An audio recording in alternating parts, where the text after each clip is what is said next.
Alhamdulillah, alhamdulillahillazi an'ama alaina bi ni'mati imani wal Islam. Asyhadu an la ilaha illallah wa asyhadu anna Muhammadan abduhu.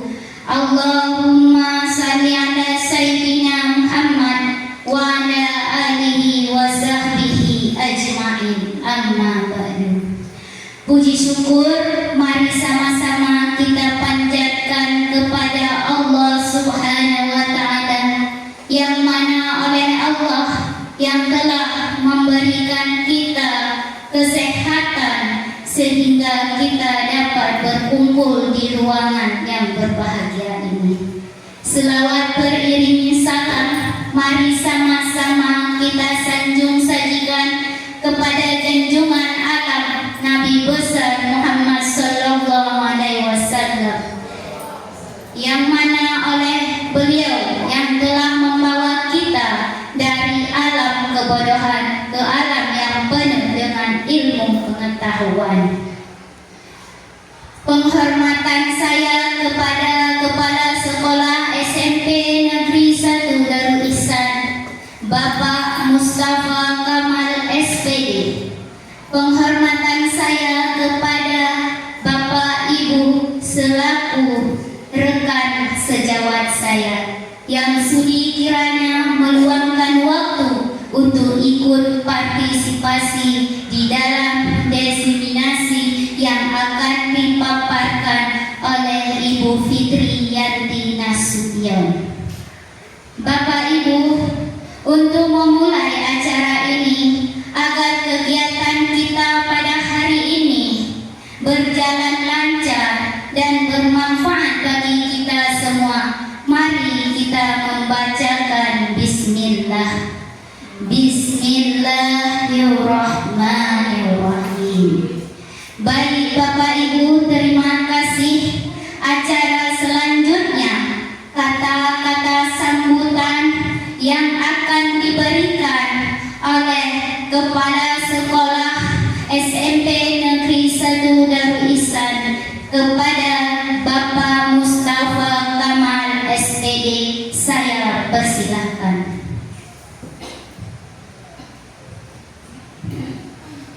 Bismillahirrahmanirrahim. Assalamualaikum warahmatullahi wabarakatuh. Syukur kepada Allah Subhanahu wa taala, selawat kepada Rasulullah sallallahu alaihi wasallam. Yang saya hormati Bapak dan Ibu guru SMP Negeri 1 Darul Ihsan yang hadir dalam forum yang berbahagia ini. Kemudian teristimewa sekali kepada Ibu guru, Ibu Fitriyanti Nasution SPD sebagai calon guru penggerak angkatan 11 yang akan menyampaikan materi menyangkut dengan masalah budaya disiplin, budaya positif di sekolah.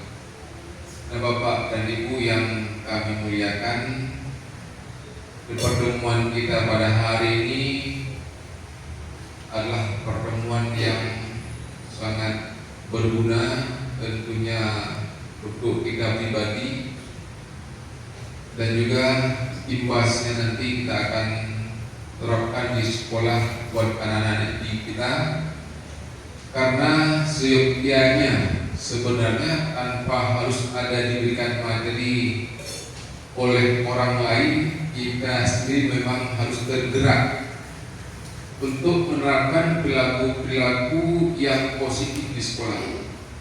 Dan perilaku-perilaku yang positif yang kita terapkan di sekolah kemudian akan melahirkan sebuah istilah, yaitu budaya.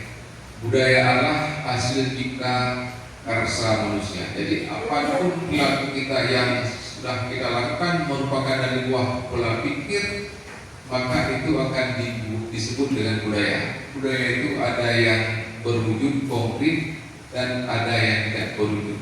Nah, mungkin perilaku-perilaku kita di sekolah ini banyak yang sifatnya tidak nyata, tidak tidak konkret. Kalau kita dapat tidak dapat, tapi bisa dirasakan.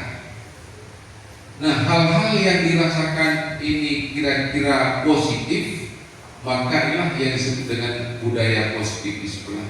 Positif itu baik, negatif itu tidak baik. Maka sesuatu yang baik akan dikonotasikan sebagai hal-hal yang positif. Sesuatu yang jelek itu akan dikonotasikan dengan negatif. Negatif kalau dalam fisika itu satu strip, kalau positif itu tambah satu lagi jadi 2. Nah, artinya sesuatu yang baik itu harus dilakukan lebih banyak timbang hal-hal yang dilakukan tetapi tidak bersifat baik. Dan bahkan memang seharusnya perilaku-perilaku yang tidak baik itu tidak harus dilaksanakan. Tapi yang namanya manusia, ada kadang-kala yang kita lakukan itu tanpa sadar. Ternyata ketika dilihat oleh orang lain itu sebuah perilaku yang tidak baik dan memang tidak ada unsur kesediaan. Dan unsur kesediaan itu yang kita buat sekolah itu seharusnya yang lebih baik. Nah, jadi ini mungkin hanya sekedar gambaran. Detailnya nanti Ibu Fitriyanti Nasution akan menggambarkan bagaimana perilaku kita di sekolah yang baik, baik untuk diri kita maupun untuk anak didik kita. Makanya saya sampaikan tadi bahwa inilah pertemuan-pertemuan yang sangat bermanfaat. Dari samping nanti juga Bu Fitriyanti akan membagikan bagaimana pengalaman-pengalaman beliau itu ketika menjadi guru. Ada hal-hal yang baik, yang positif, yang mungkin bisa dikeluarkan kepada kita hari ini. Kita ada video-video pelajaran ataupun video-video yang nanti yang berguna untuk kita, mungkin nanti akan dipaparkan dalam sesi materi yang akan disampaikan. Makanya saya sampaikan kepada Bapak Ibu, tolong simak baik-baik kegiatan ini karena ini sangat membawa manfaat untuk kita dan imbasnya juga untuk sekolah kita. Dan juga harapan kami kepada Bapak dan Ibu, hari ini Bu Fitriyanti sebagai narasumber dari calon guru penggerak, mungkin ke depan saya juga berharap guru-guru lain akan ikut berpartisipasi untuk kegiatan-kegiatannya sehingga nanti sekolah kita akan melahirkan guru-guru penggerak yang lain yang belum memberi kesempatan pada angkatan tahun ini. Mungkin ini saja yang perlu saya sampaikan. Terima kasih sekali pada Bapak dan Ibu atas waktu yang diluangkan dan atas perhatiannya. Maksud pada Ibu sumber yang telah mempersiapkan bahan dan materi pada hari ini. Dan juga saya mohon maaf sekali kepada Bapak dan Ibu atas kekurangan dan kesalahan saya. Mohon maaf atas segala kekurangan dan kekurangan saya sebelumnya. Wassalamualaikum warahmatullahi wabarakatuh. Mungkin ada yang terlewatkan supaya kegiatan kita mungkin lebih bermanfaat, maka dengan mengucapkan Bismillah dari Allah Subhanahu Wa Taala, acara kegiatan destinasi pada hari ini yang akan disampaikan oleh Ibu Fitriyanti SPD sebagai calon guru penggerak kelas dinyatakan dibuka dengan hormat.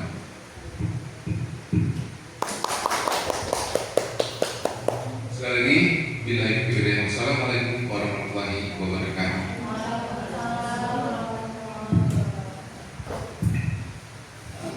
Terima kasih saya ucapkan kepada Bapak yang begitu besarnya memberikan motivasi kepada kita semua pada hari ini. Untuk mempersingkatkan waktu, saya sebagai moderator mempersilahkan pemateri kita, yaitu Ibu Fitriyanti Nasution SPD. Silakan. Terima kasih Bu Ferawati. Assalamualaikum warahmatullahi wabarakatuh. Puji dan syukur saya ucapkan kehadirat Allah Subhanahu Wa Taala. Dan selanjutnya marilah kita juga berselawat dan salam kepada junjungan kita Nabi besar Muhammad Sallallahu Alaihi Wasallam. Semoga sekolah kita menjadi hambanya yang memperoleh syafaat di hari akhir nanti. Amin amin ya rabbal alamin. Oke, langsung saja. Hari ini saya akan melakukan diseminasi budaya positif dari modul guru penggerak angkatan ke-11. Di sini saya memberi salam. Assalamualaikum warahmatullahi wabarakatuh. Salam dan bahagia Bapak Ibu guru hebat. Ketika saya masuk CGP, salam ini selalu diberikan kepada kami. Kenapa? Karena kita ini dianggap semua adalah guru yang hebat. Bagaimana tidak, setiap hari kita bertemu dengan berbagai macam murid yang berbeda warna, berbeda segala tingkah lakunya. Namun semua di sini saya rasa sudah termasuk guru yang hebat karena begitu sabarnya dan berapa sudah generasi yang berhasil kita tamatkan, dan insya Allah semuanya setelah besar walaupun dilalui dengan berbagai macam perilaku, tapi tetap kalau di jalan kita masih disapa oleh siswa kita. Oke, selanjutnya sebelum kita mulai, ini ice breaking. Tapi ice breaking ini masih berhubungan dengan materi kita. Seperti ini kira-kira Ibu. Coba kita genggam tangan kita semua. Nah, bayangkan di tangan kita ini adalah sesuatu yang sangat berharga. Yang paling penting, jika ini tidak ada, maka hilang harga diri kita Bapak Ibu. Hilang semuanya. Ya, di genggaman kata ini. Bayangkan kalau misalnya masing-masing kawan kita memaksa ingin membukanya, apakah Bapak izinkan mereka membukanya? Bu Intan bagaimana? Enggak. Ibu Munira apakah diizinkan untuk membukanya? Tidak akan saya izinkan. Tidak. Kenapa Bu? Kenapa tidak diizinkan? Karena ini ibarat hidup dan mati kita. Betul dia. Betul. Betul sekali. Diapas untuk kita semua Bapak Ibu yang meriah ya bosnya. Oke, ini memang tidak akan kita izinkan. Berarti kita semua yang ada di sini sudah mampu mengontrol diri kita. Bahwasanya tidak ada yang mengatur kita selain diri kita sendiri. Makanya tidak kita izinkan sesuatu yang sudah ada di genggaman kita. Apalagi di genggaman kita ini betul-betul bermanfaat. Oke, selanjutnya ini diseminasi budaya positif modul 1.4. Selanjutnya perkenalkan juga kembali ini fasilitator PGP Aceh yang Ibu Kartika Sari MPD. Rupanya setelah kami melakukan GIM bersama, ternyata Ibu fasilitator ini adalah masih satu kampung dengan saya. Jadi beliau berada di Kabupaten Asahan. Ini adalah Bapak Irwan, dia pengajar praktik Kabupaten Aceh Timur yang mungkin sudah sering datang kemari dan Bapak Ibu sudah mengenalnya. Beliau adalah guru SMK Negeri 1 Julo ya. Kita lanjutkan. Ada beberapa materi tentang konsep inti budaya positif. Ada 8. Pertama tentang perubahan paradigma belajar.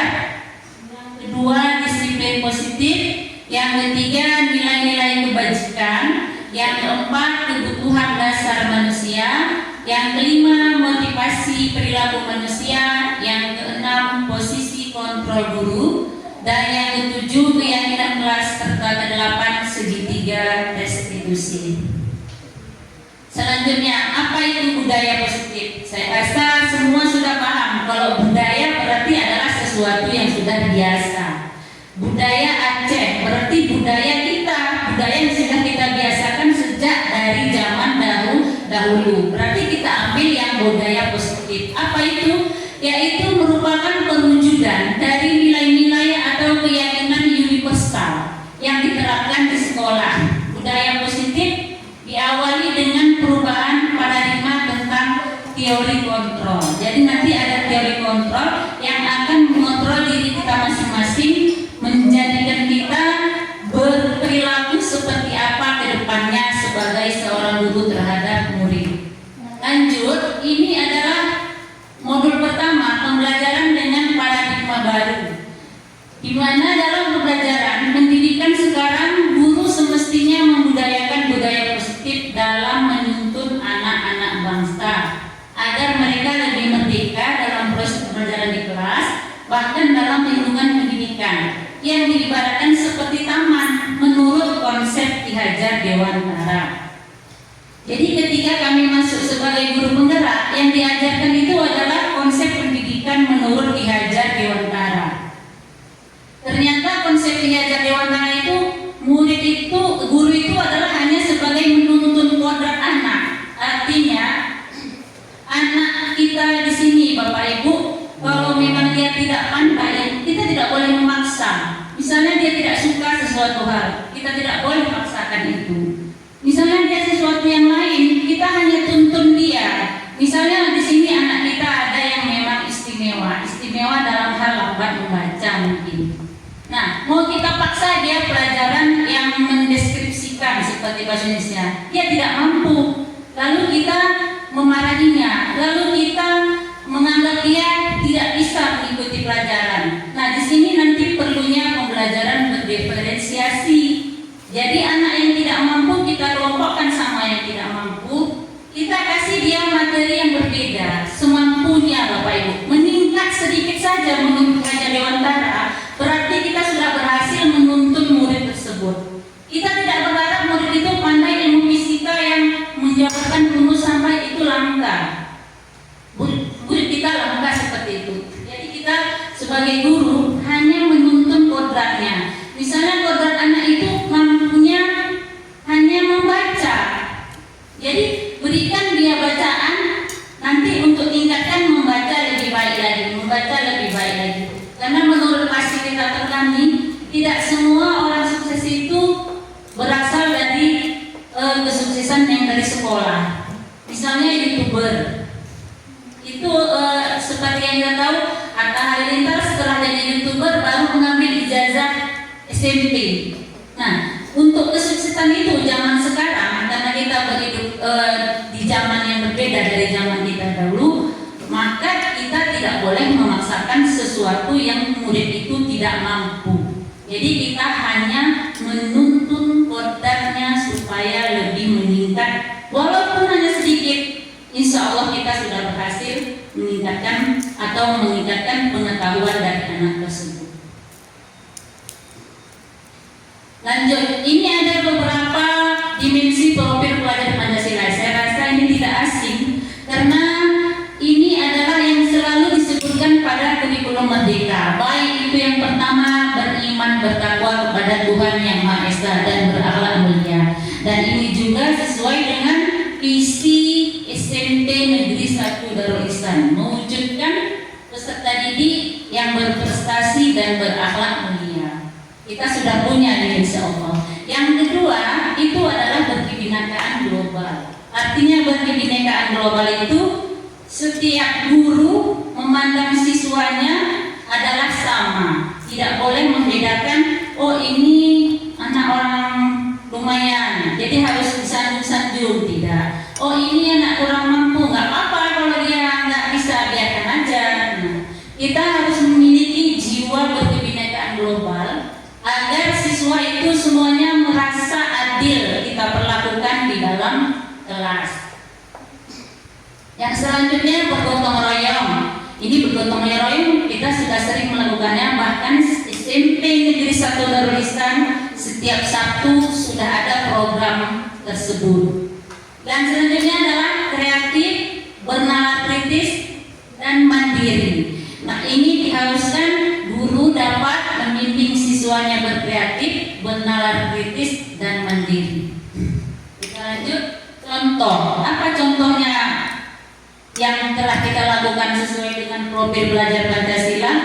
Ini sudah kita lakukan waktu mengerjakan P5.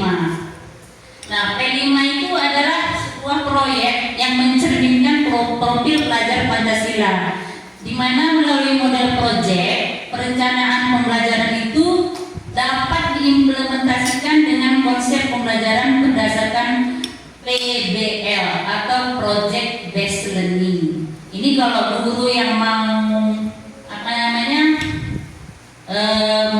mendapatkan sertifikasi, rata-rata itu seluruh mahasiswanya akan dianjurkan untuk menggunakan model pembelajaran Project Based Learning. Nah, selanjutnya di sini ada disiplin yang berkaitan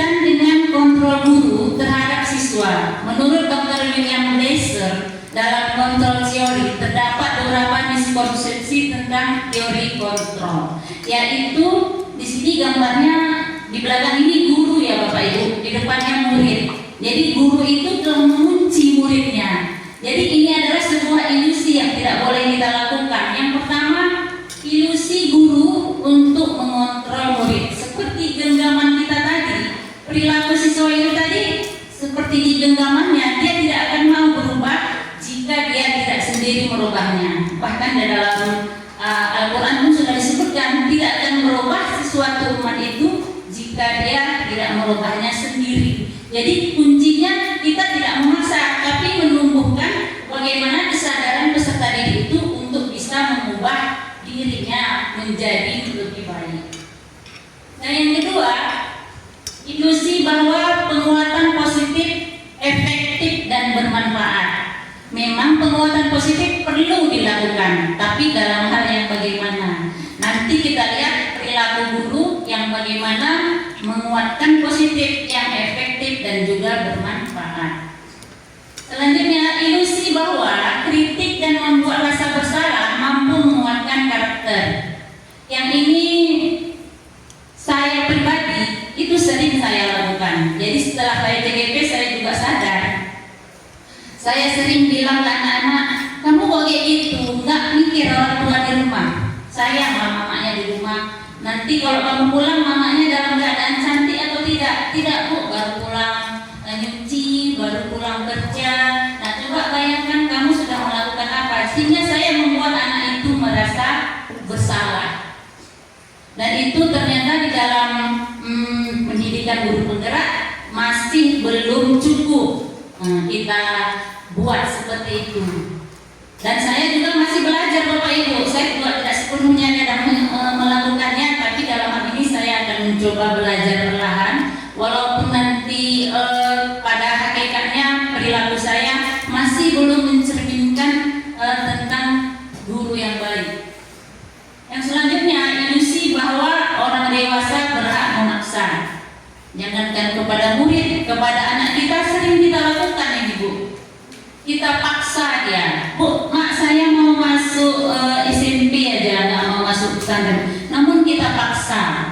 Nah, kalau masih usia itu kita tidak boleh memaksa, tapi berikan dia masukan-masukan yang positif sehingga dia mau dengan sendirinya. Oh, seperti itu, sehingga dia mau tanpa ada unsur paksaan.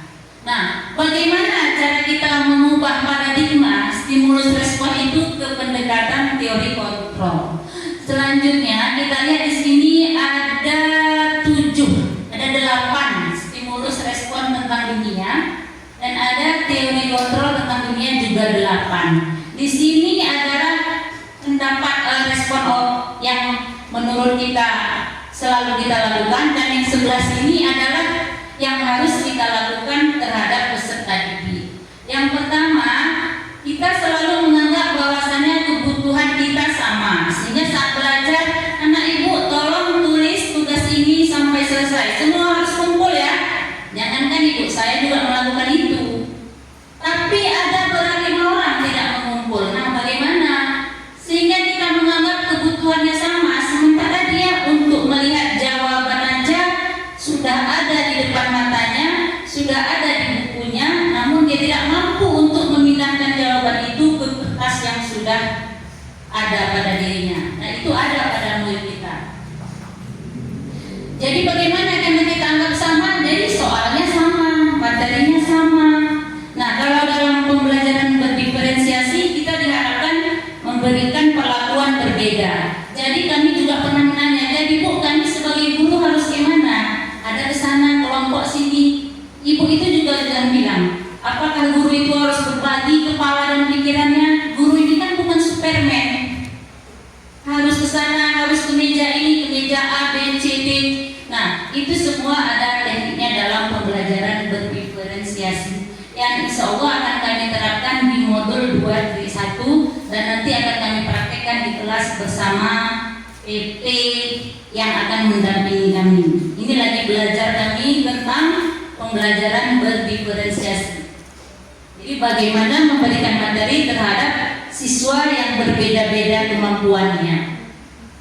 Dan yang berikutnya, semua orang melihat hal yang sama. Ini Ini hampir sama dengan di atas.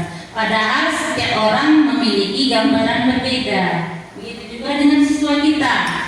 Kita mencoba mengubah orang agar berpandangan sama dengan kita. Kita berusaha memahami pandangan orang lain tentang dunia. Jadi akan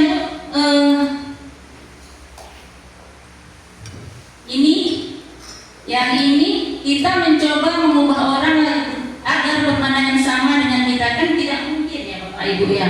Mana mau orang berpandangan sama dengan kita. Di setiap kepala kita ini pasti berbeda-beda semua, nggak ada yang sama. Begitu juga dengan siswa dan guru juga mempunyai prinsipnya masing-masing. Begitu juga dengan siswa. Nah, selanjutnya perilaku buruk dilihat sebagai suatu kesalahan. Semua perilaku memiliki tujuan. Jadi kami sebagai calon guru penggerak juga bertanya-tanya dulu, masa perilaku buruk bukan kesalahan? Ternyata bukan. Dia dibilang fasilitator kami bahwa semua perilaku itu memiliki tujuan. Contoh, misalnya kasus yang sering saya hadapi itu adalah siswa mengantuk yang tidur. Kadang saya juga berpikir bagaimana ya cara mengatasi siswa yang mengantuk tidur, tujuannya apa ya? Nah, berarti ini harus pakai materi selanjutnya tentang segitiga restitusi untuk mengatasi masalah tersebut. Mudah-mudahan nanti saya bisa mengatasinya secara perlahan. Nah, selanjutnya kita lanjut. Yang ini saya bisa menuntut orang lain hampir sama-sama ini. Pemaksaan ada pada saat rujukan gagal, sehingga kalau gagal memujuk akhirnya paksa. Kalau nggak mau ada ancaman hukuman atau berdiri di depan atau bagaimana. Jadi kami sebagai guru penggerak kalau melihat ini udah ada mulai rasa iba gitu Bu. Karena kalau melihat siswa dihukum, kami pernah juga duit-duitan ini, itu gimana ya sayang ya. Kalau kami perhatikan siswa itu ketika disuruh ke depan dan dihukum tangannya padahal kayak ini, gemetar ya. Itu kalau kita perhatikan secara detail ya. Ada rasa malu di depan teman-temannya semuanya, dia ada rasa malu. Ibarat saya dulu waktu SMP, saya kalau dimarahi guru malu sama teman-teman saya. Bahkan besoknya masih juga malu karena sudah kena marah gitu. Ada beberapa siswa yang mengalami seperti itu, dia merasa malu tapi tidak terucapkan. Selanjutnya ini disiplin positif. Disiplin positif itu adalah menanamkan motivasi yang ketiga pada murid kita, yaitu menjadi orang yang mereka inginkan dan menghargai diri sendiri dengan nilai-nilai yang mereka percaya. Nah, nilai yang dipercaya tadi adalah bagaimana seorang guru membuat nilai-nilai yang dipercayai di kelas sehingga mereka mematuhi dengan sendiri. Nanti kawannya juga, Bu, si Anu tidak melanggar peraturan kelas yang ini. Maka dengan sendirinya mereka di dalam kelas akan membuat peraturannya sendiri atau keyakinannya sendiri. Ini kita lanjut aja. Ini adalah sumber nilai-nilai kebajikan dari beberapa sumber. Saya yakin seluruh nilai-nilai ini kita sudah punya. Saya yakin kita sudah punya ini. Apalagi profil pelajar Pancasila ini sudah lama, cuman namanya beda sekarang profil pelajar Pancasila. Ini toleransi, rasa hormat, integritas atau setia ini, mandiri, menghargai, antusias, empati, pengetahuan, kreativitas, kerjasama, percaya diri, dan komitmen. Ini semua sebagai pegawai negeri kita sudah memiliki sifat ini gitu. Cuman bagaimana lebih menyebarluaskannya kepada siswa dan juga terutama menanamkannya pada diri kita sendiri, terutama kepada saya pribadi khususnya. Selanjutnya dapat dipercaya, lurus hati, mendengar yang aktif, tidak merendahkan orang lain, dan memberikan yang terbaik dari diri. Lanjut. Ini ada juga selanjutnya 5 kebutuhan dasar manusia. Yang pertama, bertahan hidup. Bertahan hidup tentu harus ada makanan, pakaian, tempat tinggal, keamanan, dan kesehatan. Dan yang kedua adalah kasih sayang dan rasa diterima. Rasa diterima ini sepertinya kadang siswa kita tanpa kita sadari ada yang kurang kasih sayang, tapi kita tidak tahu. Kalau kita kaji ke dalam kenapa dia bersikap selalu beda daripada yang lain, setelah kita dekati bicara, ternyata dia kurang kasih sayang. Rasa kasih sayang ini setelah diteliti, yang paling banyak diterima murid kita ini adalah kebutuhan ingin disayang dan rasa diterima. Saya rasa jangankan murid kita juga seperti itu, kita juga ingin diterima oleh teman-teman kita tanpa dibeda-bedakan.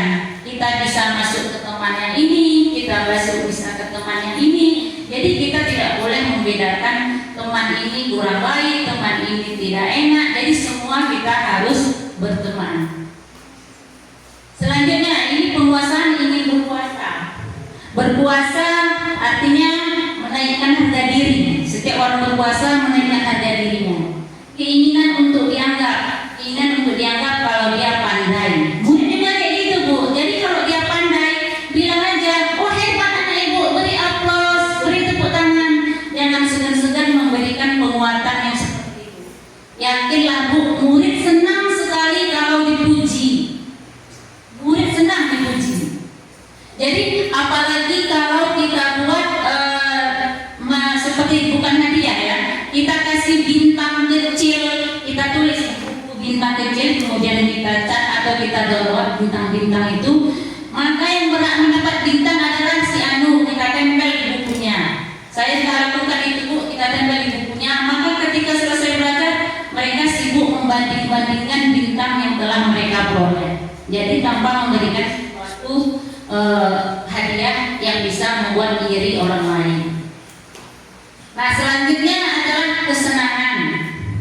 Nah, kesenangan ini memang ini juga paling sering siswa bermain, humor, antusiasme, dan juga tertawa. Ini paling banyak. Saking yang senangnya ribut kelas. Saking dan senangnya. Kita ajak diskusi senang. Kita ajak kelompok senang. Pas saya ajak ke lab senang. Kenapa senang masuk lab? Dingin, kok ada kipas angin. Oh, berarti ingin nyaman. Berarti pembelajaran juga ingin nyaman. Bukan karena saya, tapi karena ada kipas angin. Jadi bukan karena saya murid senang, bukan karena ada kipas angin di dalam laboratorium. Lanjut.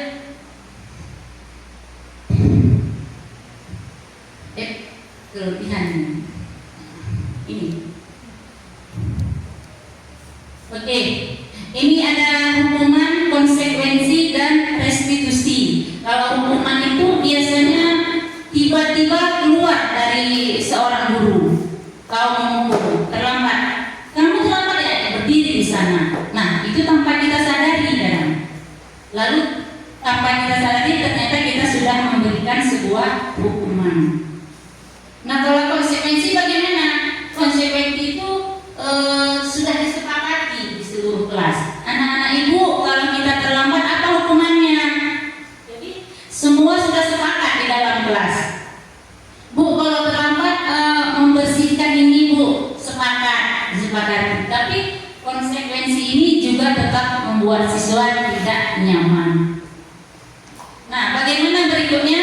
Hukuman itu bersifat satu arah, jadi hanya dari kita sendiri. Dan yang selanjutnya, konsekuensi sikap guru selalu memonitor murid. Kita lanjut.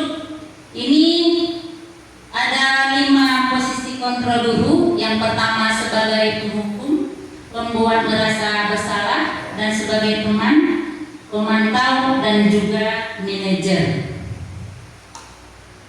Oke, mungkin ini bisa kita putarkan video tentang 5 posisi kontrol guru.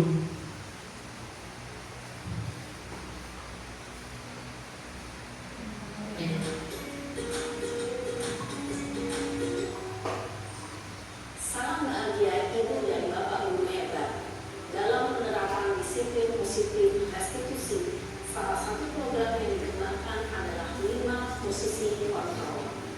5 posisi kontrol dalam restitusi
cenderung bersenda gurau untuk menjaga suasana tetap santai. Murid akan merasa senang, aman, dan akrab dengan guru. Identitas yang tercipta adalah identitas sukses atau berhasil. Namun, perlu diingat, karena ini masih dorongan eksternal, maka ada faktor ketergantungan dari murid kepada orang tertentu. Di sini, guru absennya, sehingga di lain waktu, murid bisa berperilaku baik, namun hanya kepada orang-orang tertentu saja.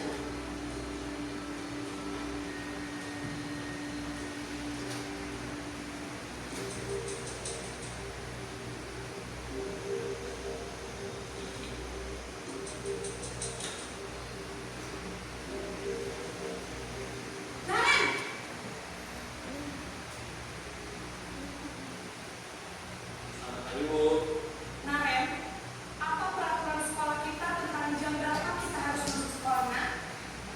Kita harus di sekolah jam 7, Bu. Iya, betul. Sekarang sudah jam 7.20. Naren sudah tahu konsekuensinya jika terlambat hadir.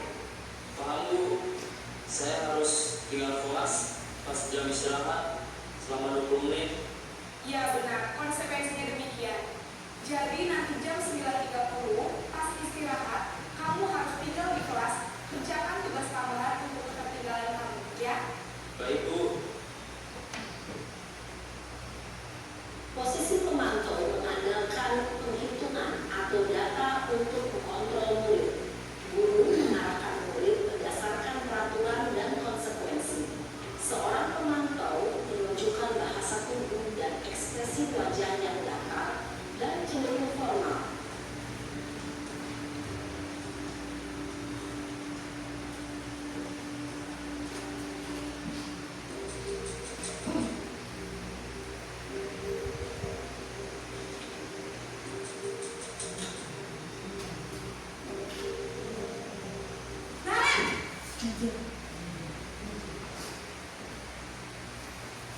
Selamat pagi, Bu. Selamat pagi, Naren. Maaf, Bu. Saya terlambat. Iya, sekolah masuknya jam 7, sekarang sudah jam 7.20. Jadi sekarang bagaimana ini, Naren? Maaf, Bu. Saya lupa alarm saya semalam. Baiklah, menurut kamu, keyakinan sekolah yang mana yang perlu kamu tingkatkan? Menghargai diri sendiri dan orang lain mungkin, ya, Bu. Setuju. Jadi, apakah Naren meyakini prinsip saling menghormati tersebut? Iya, Bu. Saya meyakininya. Apakah Naren bersedia memperbaiki masalah keterlambatan ini? Bersedia, Bu. Bagaimana kamu akan memperbaiki masalah keterlambatan ini? Saya akan coba untuk tidak lupa menyetel alarm saya, Bu. Baik, kalau Naren komputer alarm di rumah, ada orang yang kira-kira bisa bantu mengingatkan tidak? Ada, Bu. Kata saya, Kak Emma. Ada lagi selain Kak Emma? Selain Kak Emma, ada ibu saya. Baik, jadi yang mengingatkan Naren adalah Kak Emma dan ibu kamu, ya? Kira-kira akan mulai setel alarm kapan, Naren? Setelah pulang sekolah, akan segera saya lakukan. Baik, jadi Naren akan setel alarm untuk bangun besok pagi dan akan diingatkan oleh kakak dan ibunda Naren, ya? Ada lagi yang mungkin perlu dilakukan, Naren? Agar tidak terlambat bangun lagi. Tidak ada, Bu. Baik, Naren. Terima kasih untuk kerjasama kamu. Sekarang kamu perlu kembali ke kelas untuk belajar. Baik, Bu. Terima kasih. Posisi manajer adalah posisi kontrol yang disarankan untuk membimbing murid memiliki sikap disiplin yang positif, yaitu murid yang mandiri, bertanggung jawab, dan dapat memecahkan masalah. Tujuan dari posisi ini adalah agar murid dapat berefleksi atas tindakannya. Guru akan dengan tulus memberikan pertanyaan-pertanyaan bermakna, sehingga membuat murid dapat belajar dari kesalahannya dan mencari sebuah solusi untuk menyelesaikannya.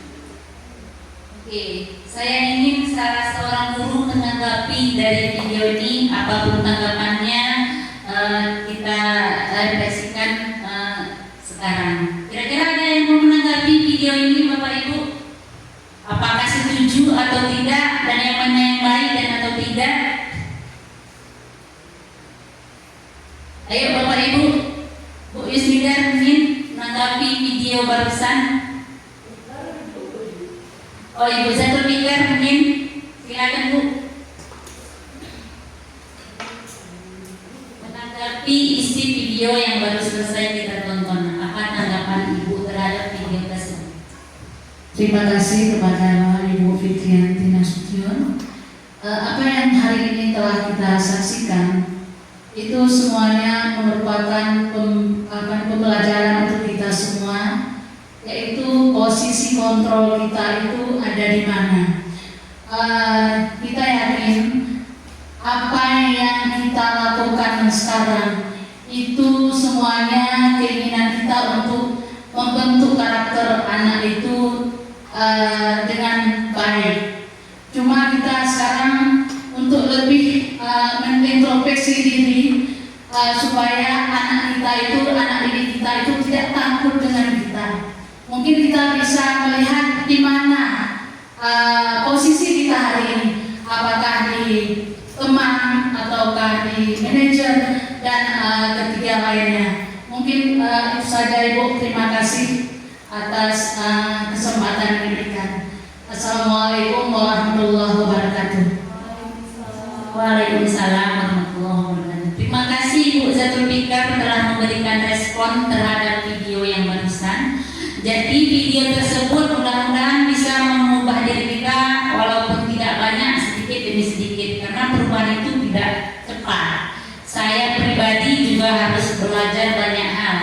Di sini tentang ada pertanyaan, posisi kontrol apakah aku? Kalau kita sudah memahami video tadi, berarti kita bisa jawab yang ini. Contoh, ibu tidak mau mendengar alasan. Kamu tahu peraturan dan sekarang kamu harus menerima konsekuensinya. Posisi apa ini Bapak Ibu?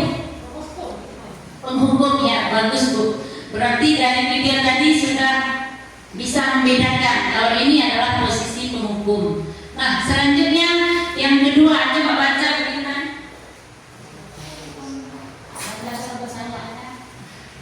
Apakah kamu tahu bagaimana keterlambatanmu ini mempengaruhi kelas? Kami semua menjadi terganggu karena kamu. Itu berada di posisi kontrol membuat rasa bersalah. Benar Ibu? Gimana? Ini karena kita menegaskan kalau kita terganggu karena dia. Waduh, bagus ya. Berarti gara-gara satu orang seluruh kelas terganggu. Jadi kita sudah bisa membedakan bahwa ini adalah posisi merasa bersalah. Nah, selanjutnya, bagaimana cara kamu untuk menyelesaikan masalah ini? Posisi kontrol apa itu Bapak Ibu? Manajer. Walaupun dibolak-balik tetap tahu kalau ini adalah manajer. Manajer ini artinya kita menyuruh dia berpikir untuk menyelesaikan masalah dia itu dengan cara apa, tanpa kita memberitahu bagaimana caranya. Nah, selanjutnya ini sudah tadi. Ayo lakukan demi ibu ya. Lembut kali ya kan, tapi anak murid mau dia. Ini adalah posisi teman. Saat saya mengalami posisi teman, sebenarnya sebelum ke manajer, saya pribadi kita harus posisi teman dulu. Jadi ketika kita sudah merasa teman, pelan-pelan baru kita masukkan untuk menjadi posisi manajer. Jadi kalau langsung posisi manajer mungkin agak sulit, jadi kita lakukan secara perlahan. Atau jangan terlalu sering posisi penghukum. Saya pribadi kebanyakan sudah melakukan posisi penghukum dan posisi merasa bersalah. Jadi mudah-mudahan ke depan saya juga ingin perbaiki hal itu. Selanjutnya kita perlu menemukan solusi agar kamu bisa datang tepat waktu. Bisakah kita diskusikan langkah-langkah yang bisa kamu ambil? Posisi apa? Posisi manajer lagi. Jadi di sini ada dua manajer. Sengaja saya ambil dua. Apakah masih bisa menjawab? Kalau udah ada posisi manajer, mungkin ada lagi posisi manajer. Jadi posisi manajer ini lebih mengajak siswa berdiskusi, bukan menghukum dia, bukan menyalahkan dia, tapi lebih mengajak berdiskusi bagaimana cara kamu mengatasi masalah yang telah kamu buat. Nah, selanjutnya ini ada keyakinan kelas. Mengapa tidak peraturan kelas? Nah, ada yang mau bisa jawab, Bu? Oke, kalau begitu kita lanjut aja. Kalau keyakinan kelas biasanya diyakini oleh siswa. Kalau peraturan sekolah biasanya yang dibuat oleh sekolah. Seperti apa itu yang diusaha upacara janji siswa, dan itu adalah merupakan peraturan sekolah. Beda dengan peraturan kelas. Kalau peraturan kelas berarti hanya guru yang membuat peraturannya. Nah, selanjutnya keyakinan kelas itu berasal dari Gosen 1998 yang dibedakan menjadi dua. Ada motivasi dari dalam dan ada motivasi dari luar. Nah, selanjutnya ini ada beberapa cara untuk membentuk keyakinan kelas, dan cara-cara ini saya rasa semua guru sudah tahu. Seperti halnya kita menentukan roster tiket, roster di sekolah tata tertib. Jadi kira-kira gambaran untuk membuat pembentukan keyakinan kelas seperti itu. Lanjut, ini ada segitiga restitusi. Segitiga restitusi ini adalah dialog yang dijalankan oleh guru agar dapat menghasilkan murid yang mandiri dan bertanggung jawab. Kita mulai dari menstabilkan identitas. Udah kita stabilkan identitas, kemudian kita tanyakan keyakinan. Yang kedua, validasi tindakan yang salah, dan yang ketiga kita menanyakan keyakinan. Bagaimana cara melakukannya? Kita lihat. Yang pertama, setiap murid yang berbuat salah, kita harus akui kesalahannya itu. Maksudnya kita dengarkan dulu. Misalnya dia sudah membuat fitnah kepada temannya, gara-gara uangnya hilang, kemudian dituduh temannya yang ngambil. Jangan kita bilang, kamu jangan sembarangan fitnah orang, kan itu belum tentu. Kita bawa aja dia ke kelas, jangan kita omelin di kelas.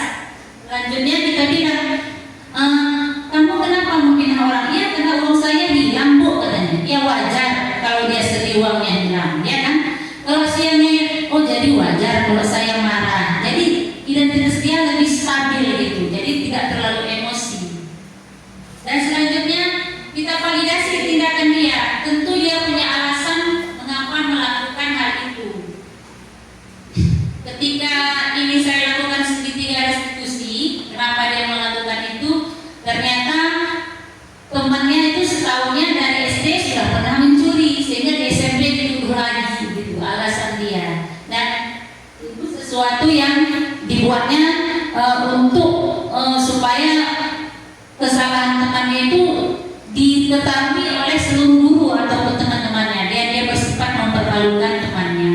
Namun setelah kita validasi dan kita tanyakan keyakinan kelas, makanya dia sudah sadar. Jadi Bu, keyakinan kelas ini perlu kita buat khususnya nanti untuk wali kelas. Jadi sebagai wali kelas, coba Bu perlahan-lahan kita buat keyakinan kelas kita masing-masing. Tanyakan kepada siswa kita mau membuat peraturan kelas yang seperti apa. Nah, selanjutnya di sini mungkin videonya saya singkat aja. Di situ adalah video tentang keyakinan kelas. Kita lanjut aja, Bu ya. Di sini saya memberikan sebuah kasus di mana seorang siswa bernama Andi di kelas 81. Tapi bukan nama satu, saya kasih nama samaran lain ya, Bu ya. Termasuk siswa yang cepat dalam belajar, namun seringkali mengganggu teman-temannya saat pelajaran berlangsung. Andi suka menyela pembicaraan guru, membuat keributan dan mengambil barang-barang temannya tanpa izin. Akibatnya suasana kelas menjadi tidak kondusif dan banyak siswa lain merasa terganggu dan tidak nyaman. Kira-kira ada Bapak Ibu yang bisa mempraktekkan segitiga restitusi ini? Misalnya kalau ini kan Andi, dia mengganggu teman-temannya. Mungkin guru bisa mengucapkan supaya kita lanjut aja, ya, ini mengucapkan seperti ini. Contoh dialognya. Andi, saya tahu kamu adalah anak yang baik dan pintar dan kreatif. Apa yang kamu lakukan di kelas tadi bukanlah cara yang tepat untuk menunjukkan potensi kamu. Saya tahu bercanda itu baik. Saya yakin kamu bisa melakukan itu di waktu yang tepat. Jadi maksudnya bercandanya di waktu yang tepat aja, jangan sewaktu di dalam kelas. Setelah itu kita validasi tindakan dia. Kita tanya, bagaimana perasaan kamu jika ada teman yang terus kamu saat kamu sedang mencoba belajar. Menurut kamu apakah yang kamu lakukan itu tadi adil bagi mereka? Nah, katanya artinya tindakan dia yang sudah apa itu kita validasi tindakannya apakah sudah betul atau belum. Sehingga dia akan menyadari sendiri dan selanjutnya kita tanya keyakinan yang kelas yang sudah kita buat. Contoh dialognya, sekarang apa yang bisa kamu lakukan untuk memperbaiki keadaan? Jadi bukan kita yang kasih solusi, kita kasih solusi dari dia sendiri. Apa motivasi dia agar keadaan itu bisa diperbaiki? Dan bagaimana kamu bisa membantu teman-temanmu merasa nyaman belajar di kelas? Mungkin kamu bisa meminta maaf kepada mereka dan berjanji untuk lebih fokus saat pelajaran berlangsung. Ketiga konsep ini tadi Bu, ini adalah langkah dari segitiga restitusi. Yang pertama menstabilkan identitas, dua validasi tindakan, yang ketiga menanyakan keyakinan. Oke, selanjutnya saya kira pemaparan saya tentang budaya positif saya cukupkan sampai di sini. Sebelum saya akhiri, saya kepingin juga ada sesuatu refleksi dari teman saya. Mungkin ada kekurangan saya atau ada yang lebih baik lagi yang harus saya tingkatkan. Saya harapkan ada teman yang mau memberikan umpan balik terhadap diskriminasi pada hari ini. Bu Munira.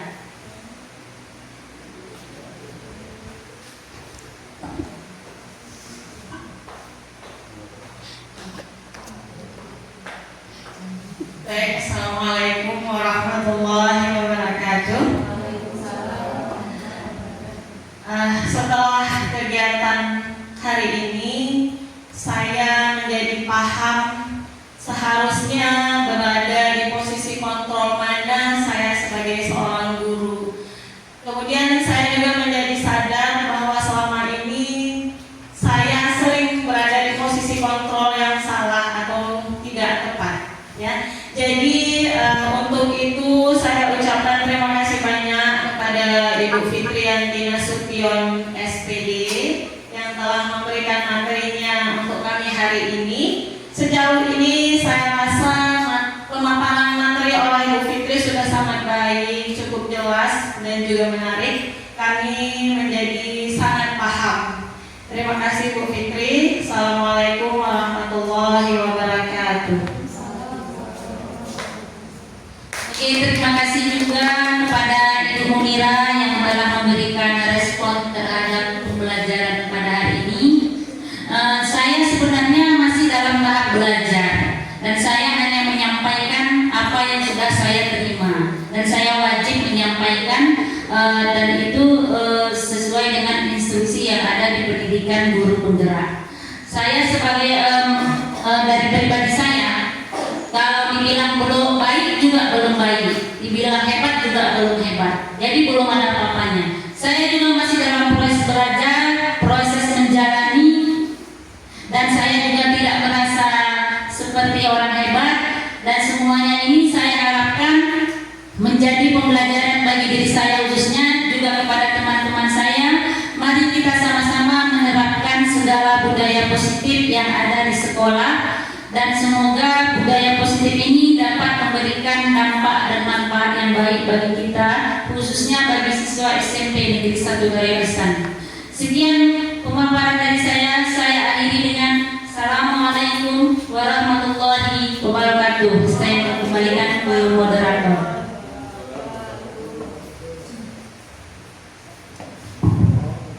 Terima kasih saya ucapkan kepada Ibu Fitriyanti Nasution yang telah memberikan paparan tentang budaya positif kepada kita agar kita dapat menerapkannya di lingkungan sekolah kita. Bapak Ibu, saya selaku moderator, sebelum saya mengundurkan diri, izinkan saya untuk melemparkan pantun. Satu untuk Bapak Ibu semua. Ibu Lia pergi mengaji, tiba-tiba bawa pulang bingkisan. Usai sudah acara hari ini, semoga bermanfaat untuk Bapak Ibu semua.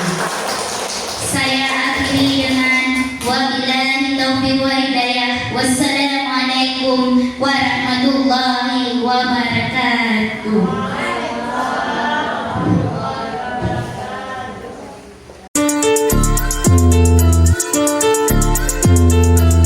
Assalamualaikum warahmatullahi wabarakatuh.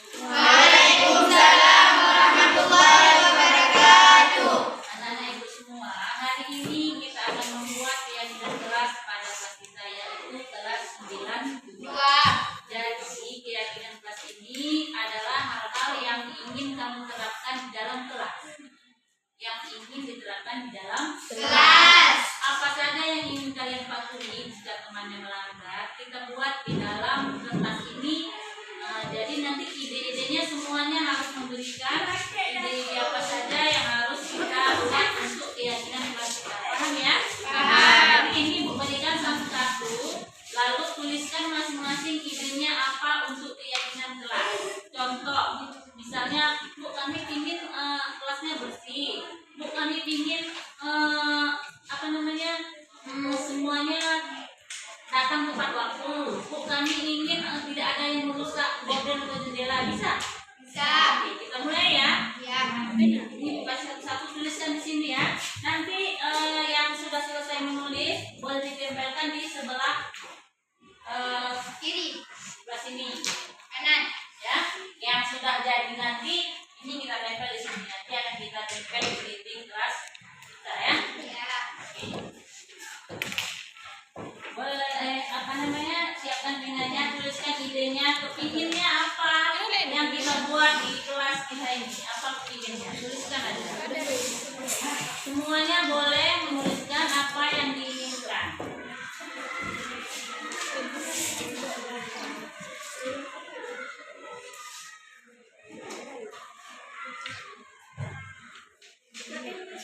Oke, yang ada ibu ya, nih ya.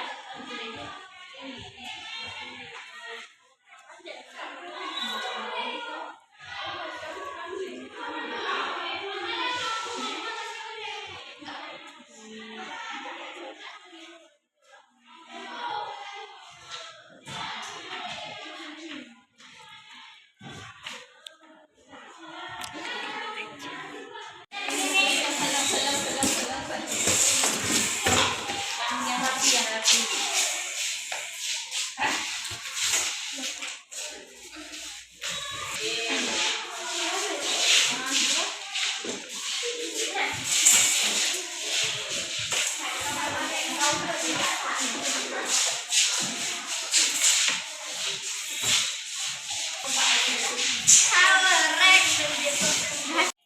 Kelas bersih, bersih sama ini. Saya ingin kelas 92 tidak ada yang melanggar, maka tidak ada masalah. Nah, betul. Saya ingin kelas ini selalu bersih dan indah dengan banyak tanaman, bunga di depan kelas. Wah, ini perlu ditambah ya kan?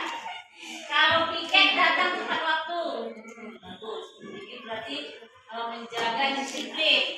Kemudian saya ingin kelas ini menjadi salah satu kelas terbaik di sekolah SD dari segi keterampilan 92 memang yang terbaik. Kasih tepuk tangan. Kata-kata baik nggak? Baik. Apalagi kalau semua guru yang masuk ke sini, alhamdulillah. Oke ya, kita berikutnya.